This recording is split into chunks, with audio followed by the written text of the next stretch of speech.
आंदोलन के अंदर भाग ले रहे हैं और इस भाग में उस संगठन में के अंदर जो लीड करते हैं वो इस आंदोलन के हीरो होते हैं। उसी के रूप में मेरे 4 साथी जो 150 फुट ऊंची इस गर्म टंकी के अंदर बैठे हैं और जो हमारे भाई और बहनें जो इधर आमरण अनशन पर जो बैठी हैं, उन सब को मेरा शीश झुका के नमन करता हूं मैं उनको कि एक इतने बड़े आंदोलन को वो आज एक व्यवस्थित ढंग से लीड करता है। उस लीडरशिप के लिए भी मेरे यहाँ के सभी मैनेजमेंट के साथियों को भी मेरा बहुत बहुत नमन है। दोस्तों, आज यहाँ हम जो इकट्ठे हुए हैं, अलग अलग हम बातें करते हैं, लेकिन किसान जो है वो ना कोई जाति है ना कोई धर्म है, एक बहुत बड़ा समुदाय है। और जहाँ तक मुझे लगता है, हम यहाँ आज किसी से भीख मांगने के लिए नहीं इकट्ठे हुए हैं, ना ही हम ये कहते हैं कि किसान को ये चीज़ फ्री में दे दीजिए, किसान को ये सुविधा दे दीजिए, किसान को ऐसा कर दीजिए। लेकिन जो हमारे संविधान ने जो हमारे हक दिए हैं, उन हकों को मांगने के लिए यहाँ हम बीच में इकट्ठे हैं। और उस हक के लिए हमारे एक किसान के ही बहुत बड़े पॉलिटिशियन है, या पॉलिटिक्स का मंच नहीं है, इसलिए मैं उनका नाम नहीं लेना चाहूँगा, लेकिन मैं उनको क्योट जरूर करूँगा कि हक मांगने से नहीं मिलते, छीने जाते हैं। और उसी कड़ी में आज आपका सबसे बड़ा धन्यवाद है।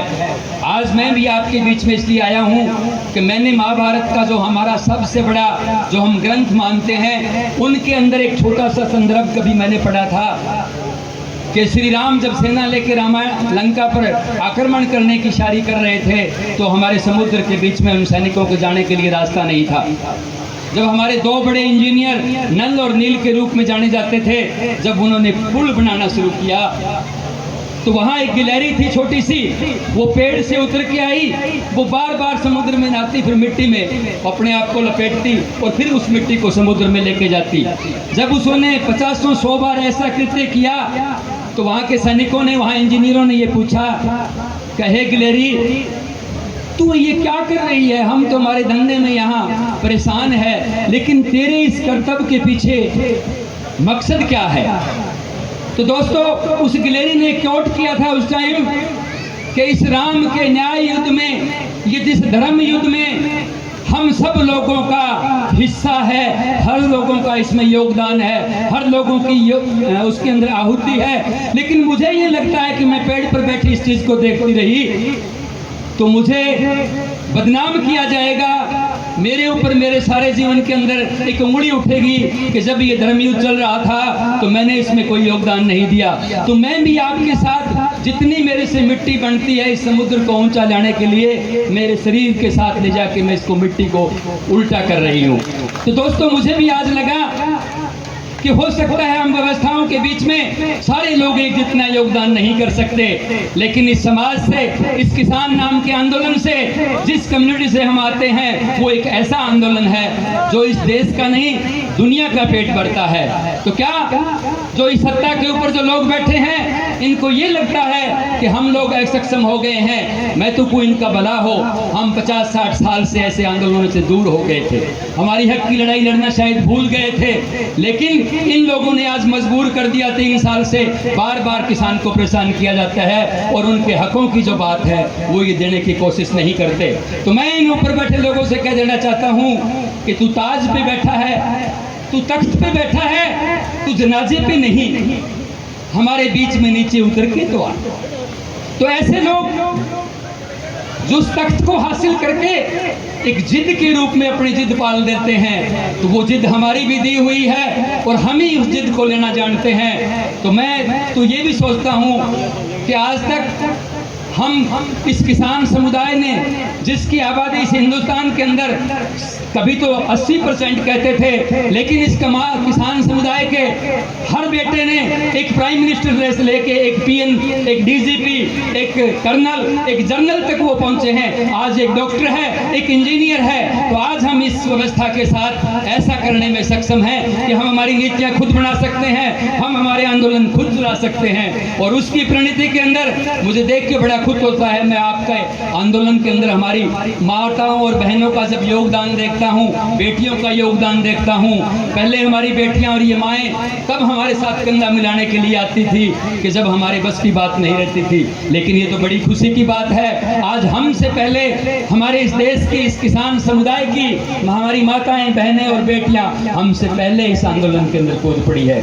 तो आप लोगों को मेरी तरफ से एक गिलहरी मान के, एक योगदान मान लेना, लेकिन मेरी भावनाएं, मेरी आत्माएं जिस किसान समुदाय के अंदर मैं पैदा हुआ हूं, वो हार्दिक मेरे मन से आपके साथ है। तो इस आंदोलन को आप यूं ही चलाते रहिए और हम छोटे छोटे लोग जो जैसा योगदान दे सकते हैं, हो सकता है हम गांव में किसी को प्रेरित करते हो सकता है हम किसी मीडिया के मार्फत कहीं अपनी बात को रखते हो, तो हम ये योगदान डालते रहेंगे और इन योद्धाओं को, इन जो हमारे आमरण अनशन पर जो हमारी सरपंच और दूसरी माताएं बहनें बैठी हैं, इनको एक बार सिर झुका के और मेरे उन 4 साथियों को जो इस इतनी बड़ी धूप के अंदर एक छोटे से, एक बहुत ही नैरो, एक बहुत ही संकीर्ण जगह के ऊपर वो अपने जीवन के साथ और इस वर्ग के लिए संघर्ष कर रहे हैं, उनका भी मेरा बहुत बहुत प्रणाम। वो जाने जाएंगे इस कौम के लिए, वो इस कौम के लिए याद रखे जाएंगे जिसने इतनी बड़े एक आंदोलन को जन्म दिया। और जन्म देना कोई बड़ी बात नहीं है, इकट्ठा करना बड़ी बात नहीं है। सबसे बड़ी बधाई उनको ये है, मेरी उन माताओं, उन बहनों को जो लोग यहाँ बैठे हैं, इस आंदोलन को इतना शांतिपूर्वक चला रहे हैं। इस आंदोलन के अंदर कहीं भी किसी समाज के ऊपर किसी की असुविधा के लिए उंगली उठने नहीं दे रहे हैं। तो ये हमारा हक है, हमने पैसा दिया है, हमने कानून ने हमें हक दिया है। हमारी जब फसल खराब होती है तो उसके बदले में हम प्रीमियम देते हैं और प्रीमियम के बदले में जो हमारा हक बनता है वो लेके रहेंगे, आखिरी दम तक लेके रहेंगे। वो तख्त नसी जो लोग हैं वो आते रहे हैं, वहाँ से जाते रहे हैं। कुछ उनसे पहले जो लोग थे शायद हो सकता है वो भी अपने आप को वहाँ भगवान मानते हो, लेकिन ये परिवर्तन है, इस जमाने का परिवर्तन है, ये बदलता रहता है। किसी पेड़ की सुबह छाया इधर होती है तो शाम को इधर होती है, ये छाया भी बदल जाएगी, लेकिन ये मौका हमारे बीच में खड़ा रहेगा। तो मेरा आप सभी को, सबको बहुत बहुत धन्यवाद, जिस भी रूप में जो भी इस आंदोलन के अंदर जो अपना योगदान दे रहा है, उन सबको मेरा कोटि कोटि नमन, मेरा लाखों बार उनको धन्यवाद। जय हिंद। बात को नहीं मानते, लेकिन उन बच्चों को ये होता है कि मैंने भी बहुत अच्छा किया था, लेकिन मुझे इनाम क्यों नहीं मिला। तो ठेकेदार जी ने कहा है कि जितने भी बच्चे पार्टिसिपेंट्स हैं,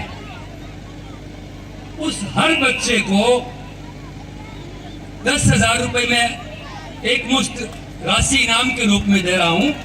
और उनकी ये अलग से पहल है कि वो हर बच्चे को डोनेट हो, इक्वल में डोनेट हो। कोई ऐसा महसूस ना करे उसको तो 2 बार इनाम मिल गया, उसको 3 बार मिल गया और मैं तो रह गया। तो हर पार्टिसिपेंट्स कितने भी बच्चे हों उनमें वो डिस्ट्रीब्यूट करेगा। और मेरा भी एक मेरे टीचर से रिक्वेस्ट है, प्रार्थना है कि हमारे कुछ अध्यापकों ने यहाँ डोनेट दिया और स्कूल के इंफ्रास्ट्रक्चर को डेवलप करने के लिए कहा कि हम डोनेट करते हैं। लेकिन इस राशि के लिए मैं उनसे ये बहस करके आया हूँ, उनकी परमिशन से है कि जो बच्चों को काड़ू ठेकेदार, नंदलाल जी ठेकेदार जो दे के जा रहे हैं, वो किसी स्कूल इंफ्रास्ट्रक्चर को डेवलपमेंट करने के लिए उस पैसे का यूज नहीं होगा। हो सकता है तो किसी बच्चे की डेवलपमेंट के लिए यूज हो सकता है, या जो हमारे स्टडी इंप्लीमेंट्स है उसको डेवलप करने के लिए भी शायद उस पैसे का आप यूज कर। लेकिन इस स्कूल के इंफ्रास्ट्रक्चर को डेवलपमेंट करने के लिए उस पैसे का यूज नहीं होना चाहिए। स्टडी एड्स को डेवलपमेंट करने के लिए हो सकता है, या बच्चे की पर्सनल परफॉर्मेंस के लिए वो हो सकता है। और लास्ट में मेरा भी उसी कोर्स के अंदर मेरी तरफ से इन बच्चों को एक छोटा सा एक गिलहरी का जो योगदान होता है, उस तरह का योगदान 1100 रुपए में भी मेरी तरफ से उसके अंदर डोनेट करता हूं। तो एक बार फिर मेरे सारे साथियों को इस राष्ट्रीय पर्व की, इस हमारे देश के त्योहार की, सबसे बड़े आजादी के इस त्योहार के, जो स्टेज के ऊपर मेरी मर्जी से मैं जो बोल रहा हूं ना, वो इसी आजादी की देन है। अभी थोड़ा सा मेरे को क्या, अगर मैं अंग्रेजों के टाइम में यहाँ बोलता ना तो पहले मेरा भाषण लिखा जाता, फिर वो अंग्रेज देखते और फिर मुझे अनुमति मिलती, जो उनको वर्ड अच्छे नहीं लगते थे। यही हमारा वो अभिव्यक्ति की यही आजादी का वो सिस्टम है। यहाँ मैं मेरे मन से बोल रहा हूँ, क्या बोल रहा हूँ, यही आजादी है। तो आपको सबको बहुत बहुत धन्यवाद। एक बात और बताएं, हमारे सर जी बताएंगे, आपका प्रोग्राम जारी रहेगा, मैं भी यहाँ बैठा रहूंगा, नहीं जाएंगे, थोड़ा सा और है, इनको भी यहाँ बैठा रखूंगा, तो जाएगा तो मैं जाने नहीं दूंगा, पकड़ लूंगा, खड़े नहीं होने दूंगा। सबको आज इस राष्ट्रीय पर्व के रूप में मेरी तरफ से आप सब लोगों को बहुत बहुत बधाइयां। मैं इस राष्ट्रीय पर्व के लिए आप सबको मेरी तरफ से मेरी हार्दिक शुभकामनाएं और सारे देश को मेरी शुभकामनाएं, जहां तक मेरी ये आवाज जा रही है। तो मेरे प्यारे बच्चों, आप इस चमन की, इस गुलिस्तान की, इस गुलजार की गुलले हैं, हम इस चमन को लगाने वाले हैं। तो किसी शायर ने ये सेठ ही कहा है कि सारे जहां से अच्छा ये मेरा हिंदुस्तान, हम हैं इसकी बुलबुलें, ये गुलिस्तान हमारा। यहाँ बुलबुलों का मतलब जो पानी में बुलबुलें बन